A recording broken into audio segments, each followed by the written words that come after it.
Oke, sekarang kita sudah berada di Ponpes Al Jauhari.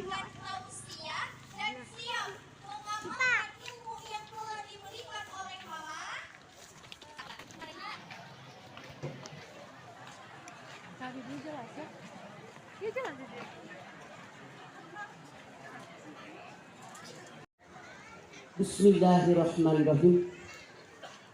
Assalamualaikum warahmatullahi wabarakatuh.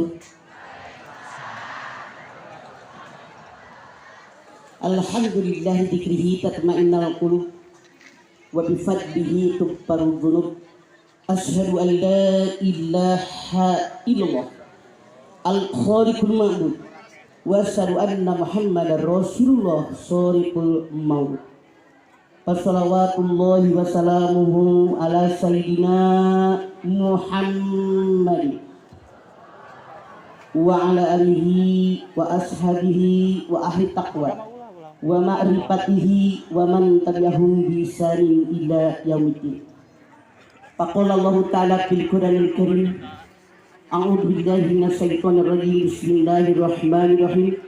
Subhanalladzi asra bi 'abdihi laila minal masjidil haram ilal masjidil aqsa alladzi barakna haulahu linuriyahu min ayatina innahu huwas samiul basir.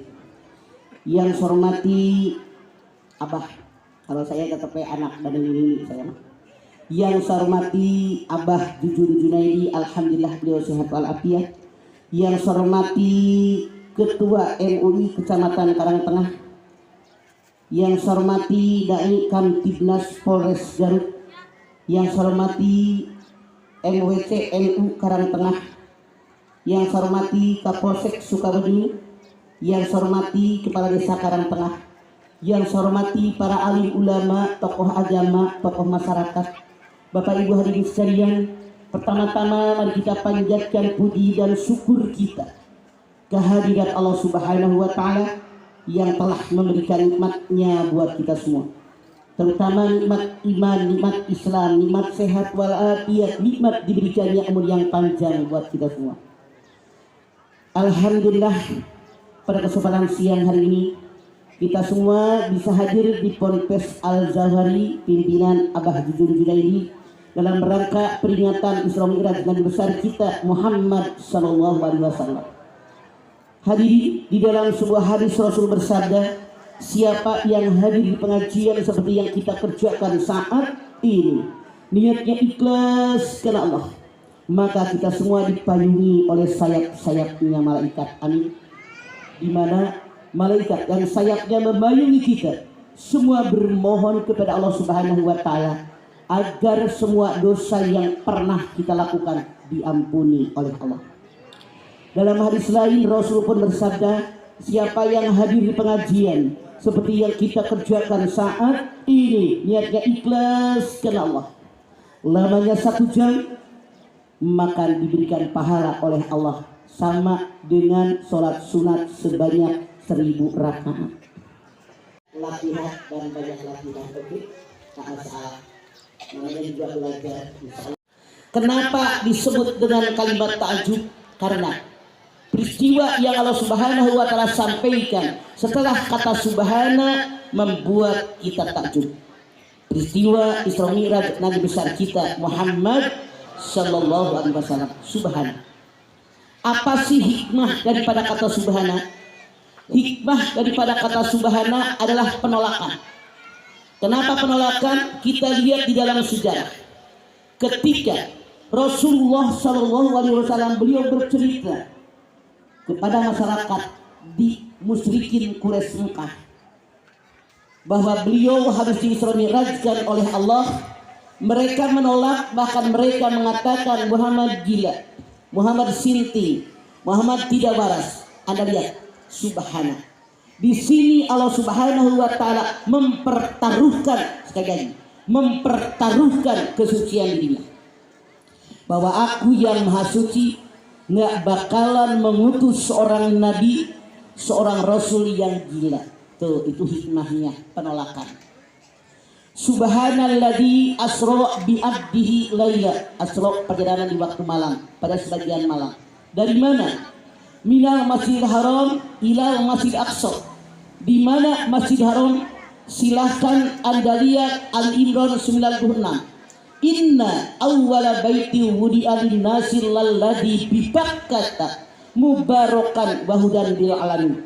Sesungguhnya rumah ibadah yang pertama dibangun oleh Allah linas buat manusia di Bakkata yang ada di kota Bakkah.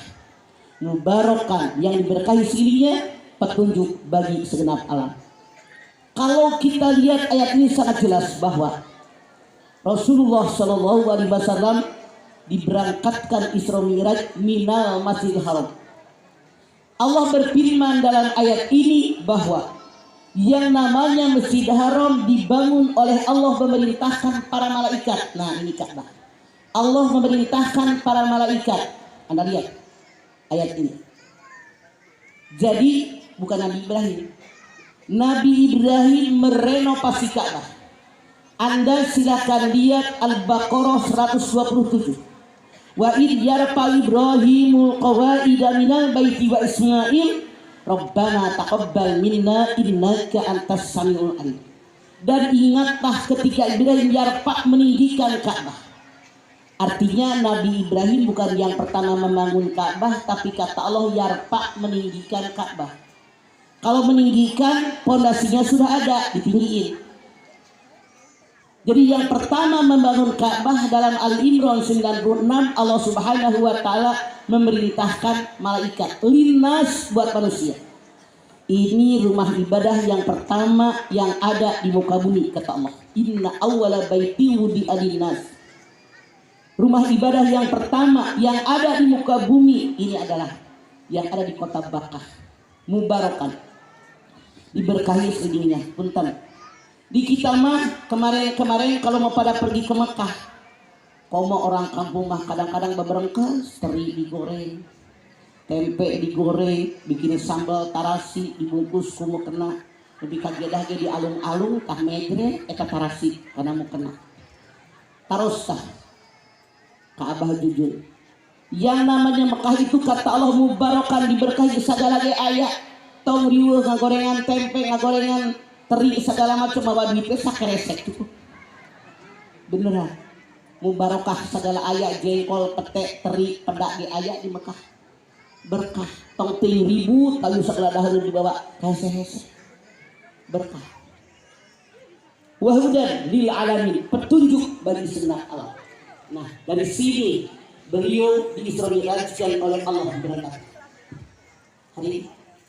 Yang namanya Ka'bah pojokannya ada di barat laut, barat daya, timur laut, dan tenggara. Para ahli mengatakan ini simbol, gambar kekuatan, gambar kekokohan, gambar keteguhan. Apa hikmah yang kita ambil dengan bangunan lokasi seperti ini? Artinya Allah mengajarkan kepada kita kalau kita sudah mengucapkan La ilaha illallah Muhammadur Rasulullah, jangan tergoyahkan oleh godaan yang datang kepada kita dari mana. Saat ini kita merasakan gonjang-ganjingnya yang merusak iman kita, merusak akidah kita. Keberkahan yang Allah berikan. Mudah-mudahan Al-Jawahari selalu mendapatkan perlindungan dari Allah Subhanahu wa taala. Panitia untuk jalan bakal kerja saya jadi kosong ini. Penerima tamu, ibu-ibu yang baru sampai masuk ke depan sini, bu, yang baru sampai tolong diarahkan ke sini. Bagi tempat duduk masih dekat saya tempat. Ada lihat. Ini Allah dan mati kembali kepada Allah. Bangkanya hanya warna hitam, nggak ada warna lain-lain. Satu nada. Kita berasal dari Allah, hidup di buminya Allah, mati kembali kepada Allah. Jangan belagu, jangan macam-macam, jangan banyak tinggal, jangan belagu. Kalau belagu muka lu jauh. Borju katakan gitu. Masya Allah, tuh tugas kita di bumi. Anda silakan lihat yang namanya Masjid Haram, kata Allah, yang namanya Ka'bah. Anda silakan lihat sebelah kanan Ka'bah ada Hajar Aswad, batu yang hitam. Hajar Aswad ini dua versi ulama. Ulama pertama mengatakan Hajar Aswad berasal dari batu meteor yang jatuh ke muka bumi. Ulama kedua mengatakan Hajar Aswad batu dari surga Allah yang dulu warnanya putih bersih, cuman dosa manusia yang banyak berubah menjadi hitam.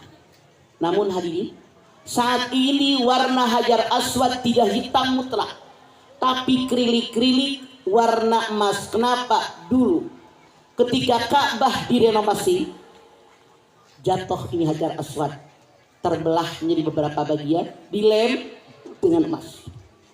Hajar Aswad kecil, garis tengahnya hanya 10 cm, garis lingkarnya 30 cm. Para ulama mengatakan Hajar Aswad lambang tangan Allah menjulur ke muka bumi. Anda bisa menciumnya seolah-olah cium tangan Allah. Seandainya Anda hanya bisa mengusapnya seolah-olah berjabatan dengan tangan Allah. Seandainya mencium tidak bisa, mengusap tidak bisa, cukup istilah Bismillahi Allahu Akbar. Nah, artinya kisbai budaya kita, bukan budaya barat. Nah, yang harus kita ketahui, haji kita, umroh kita tidak berhubungan dengan yang namanya nyium Hajar Aswad. Seandainya tidak ada kesempatan kita tidak bisa mencium Hajar Aswad atau tidak bisa mengusapnya, Anda jangan berkecil hati karena tidak menyebabkan sah tidaknya haji dan umroh kita. Namun seandainya Anda pengen juga mencium Hajar Aswad, rata-rata bayarnya 400 sampai 500 real. Itu mereka berombongan 5 orang. Kaki saya nyangkut di paku. Jadi ini, Anda kalau menciumnya silahkan, nanti suka ada yang nawarin. Dipegang ini, duk, jidatin, selesai. Sekarang Anda lihat, sebelah kiri Ka'bah ada yang disebut dengan Hijir Ismail, yang arti harfiahnya adalah pangkuan Ismail. Yang namanya Ka'bah, Baitullah, lambang Allah di muka bumi. Yang namanya Hijir Ismail, pangkuan Ismail, yang mangku Ismail, ibunda tercinta Siti Hajar. Sekarang kita lihat kenyataan. Tidak ada satupun lambang Nabi, tidak ada satupun lambang Rasul, tidak ada satupun lambang para wali yang lambangnya melekat dengan lambang Allah Baitullah. Betul apa betul? Yang ada hanya lambang Siti Hajar Ismail. Kenapa? Saking Allah mengagungkan, menghormati, memuliakan perempuan yang bernama Siti Hajar. Bahkan Anda lihat, Hijir Ismail merupakan bagian Ka'bah. Kalau kita tawaf tidak boleh masuk Hijir, tapi harus keluar Hijir. Artinya Hijir Ismail merupakan bagian Ka'bah. Apa maksudnya? Artinya apa? Artinya kalau pengen dihormati oleh Allah, dimuliakan oleh Allah, diakui oleh Allah, kita harus seperti Siti Hajar. Ini mak-mak doang.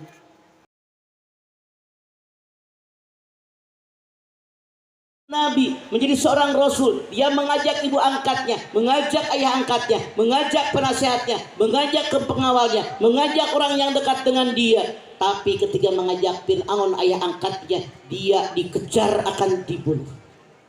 Pelajaran yang kita ambil, bahwa orang yang awalnya menyakiti kita boleh jadi membenci kita, bahkan ingin membunuh kita.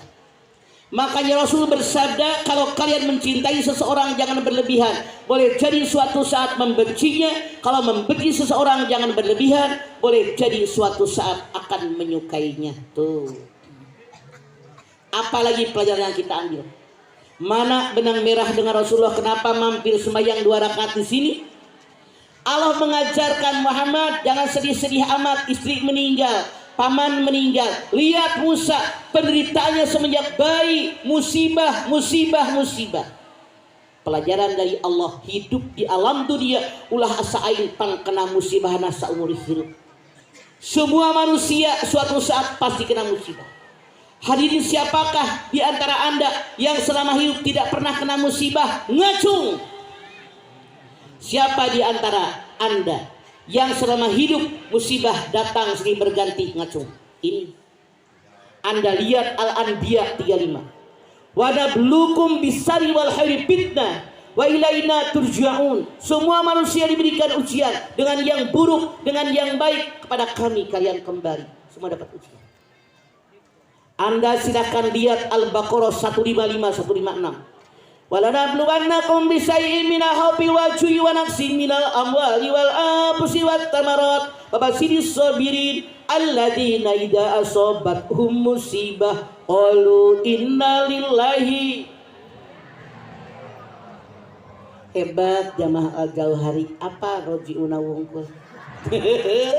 Yang namanya manusia suatu saat akan diuji oleh Allah. Ya, perasaan takut, perasaan khawatir. Jamaah yang pada nangtung, ya lega keneh tikar kadia kaharep.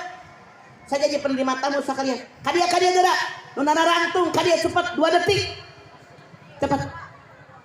Ini bentar dong, ada anak santri karunya itu jamaah nararangtung. Ini kosong keneh.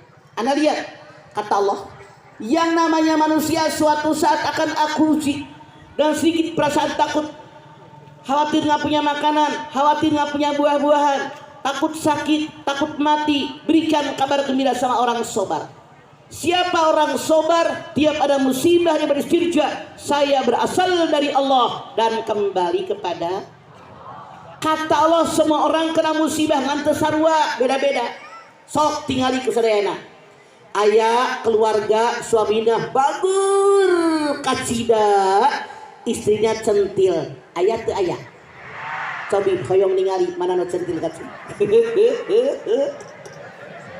Ayah keluarga istrinya bagur pisan, suaminya ganjen nggak boleh lihat tidak ticik nyosor wae. Ayah nu kitu. Tidak kun kada temok ai nu kitu mah. Ayah keluarga suami istri bager, anak pertama ngalawan, anak kedua pika sebelum, nuka tilu ngarongrong, nuka opat kaljak hati ayah. Ayah keluarga sejen, suami istri anak kabeh bager. Bapak kandung pika sebelum, mak kandung pika sebelum, saudara kandung pika sebelum. Keluarga lain kabeh bager, mitoha pika sebelum. Bu, ayah nuka kagungan mitoha pika sebelum ayah. Cobi tunjuk mitohana. Lamun nunjuk mitoha pika sebelah, saya jamin balik di Al-Jauhari maneh di PHK jadi minantu. Mitoha bager ipar pika sebelun ayah. Ipar bager, masya Allah minantu hayang dicabok. Tetangga pika sebelun, masya Allah luar biasa ujian ayah. Tetangga bager, ekonomi pika sebelum. Ekonomi bagus, penyakit pika sebelum. Namun Allah berfirman, wabasyiris sabirin, berikan kabar gembira sama orang sobar. Siapa orang sobar? Tiap ada musibah dia beristirja, saya berasal dari Allah dan kembali kepada Allah. Sabar kata Allah menaik musibah mah, mereka kebagian musibah. Pelajaran yang kita ambil, kenapa Rasulullah SAW sembahyang 2 rakaat di Bukit Tursina, seolah-olah Allah mengajarkan kepada kita hidup jangan merasa saya paling susah, lihat orang lain yang hidupnya lebih susah dari kita. Jadi Bu, walaupun musibah datang silih berganti kepada kita, jangan Anda bersedih, tetap bersyukur kepada Allah. Lihat orang lain yang musibahnya lebih berat dari kita, pasti timbul rasa syukur. Berangkat lagi rombongan kecil ini kemana? Ke Bethlehem. Kita bilang Baitullah nih, sembahyang 2 rakaat. Kenapa? Apa hubungannya? Nabi Isa lahir. Anda lihat dalam sejarah, setelah Nabi Isa meninggal dunia 500 tahun kemudian, Allah mengangkat Muhammad menjadi seorang nabi, menjadi seorang rasul. Pelajaran buat kita, bahwa kita dengan peristiwa ini diperintahkan oleh Allah menghargai senior kita. Punten, lamun ibu-ibu diangkat jadi ketua taklim, ketua RT, ketua RW, ketua pimpinan naon PKK, ulah sombong, sini gue ketua, gue yang ngatur. Salah tong sombong gitu. Datangin dulu tuh sowan ke pemimpin yang dulu, ke senior kita. Mana program yang lama, mana program yang jalan, mana yang terkendala, kendala naon. Itu kita belajar dengan senior kita. Ngaji mah paling ge 2 jam 3 jam. Megang HP mah iraha ge kajeun teh teuing. Anu mamah aneh di zaman medsos ayeuna mun ibu-ibu Mahmud nih, mamah-mamah muda. Mun rek ini ka mana-mana HP tinggalin, balik deui lulumpatan, naik ojek nyokot HP. Ari arek ngaji Quran tinggalin, mamah tanya balik deui teu. Tuh Kang Jujun kaputri. Kumaha rek palalinter. Ini pelajaran yang Allah berikan kepada kita. Berangkat rombongan kecil sampailah ke Masjid Aqsa. Minal Masjid Haram ila Masjid Aqsa. Anda silahkan lihat. Disambut oleh ruh para nabi 124.000 orang. Ruh para rasul. Assalamualaikum ya awalu ya akhiru ya khosiru. Keselamatan untukmu wahai yang pertama, yang terakhir, yang menghimpun. Kenapa yang pertama? Ruh Nabi Muhammad SAW, ruh yang pertama yang Allah ciptakan. Tapi manusia yang pertama yang Allah ciptakan adalah Nabi Adam. Anda silahkan dia. Kenapa disambut ya awalu ya akhiru? Karena Rasulullah SAW adalah khotamul anbiya, Nabi yang terakhir. Aneh tapi nyata di negara kita masih banyak yang mengaku Nabi, yang mengaku Rasul. Betul apa betul? Aya nu ngaranna Ahmad Musadeh, saya seorang Nabi, seorang Rasul. Dia mengakui dapat wahyunya di Gunung Bunder tuh di Bogor. Padahal dia bukan orang bodoh, dia tuh S2. S2 kira-kira pinter apa bodoh? Ibu S sabaraha? Es teler, esna hilang, tinggal teler na wungkul. Dia orang pinter, ngaku jadi Rasul. Aneh tapi nyata Ahmad Musadeh itu ngejualin tiket sorga harganya 300.000. Aneh tapi nyata loba nu meuli. Anu saya mikir kumaha lamun manehna meuli tiket sorga 300.000 diteuneun dina lomari ari maot teu kabawa atuh moal tulus asup sorgan. Nah tiketnya tinggali tuh di kebagusan Pasar Minggu. Ada orang yang bernama Satrio Paningit mengaku Nabi. Dia guru silat, muridnya 380 orang. Kata TV, saya kan bukan TV. Masya Allah. Dia ngaku Nabi, kalau ngaji sama Satrio Paningit kudu bubulucun. Bayangkan, lamun ngaji di pesantren Al Jauhari di Abah Jujun kudu bubulucun kacipta. Aya nu ngagarayon, aya nu bucitre, aya nu megang, aya nu hideung meureun ketamposan. Aneh tapi nyata kalau ngaji sama Satrio Paningit jamaahnya boleh berhubungan badan di tempat ngaji bari bubulucun. Lebih gila daripada binatang. Ada yang namanya Lia Eden ngaku Jibril.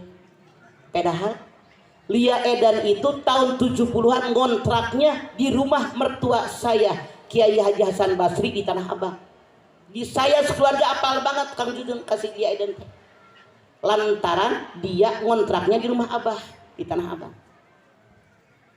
Aneh tapi nyata ngaku Jibril, loba pengikutnya yang hebat polisi di negara kita. Nabi ditangkap, Rasul ditahan, Jibril ditewak, hebat. Di negara Batur Malo aya Jibril ditewak polisi. Betul. Iya apa iya? Ini nyata.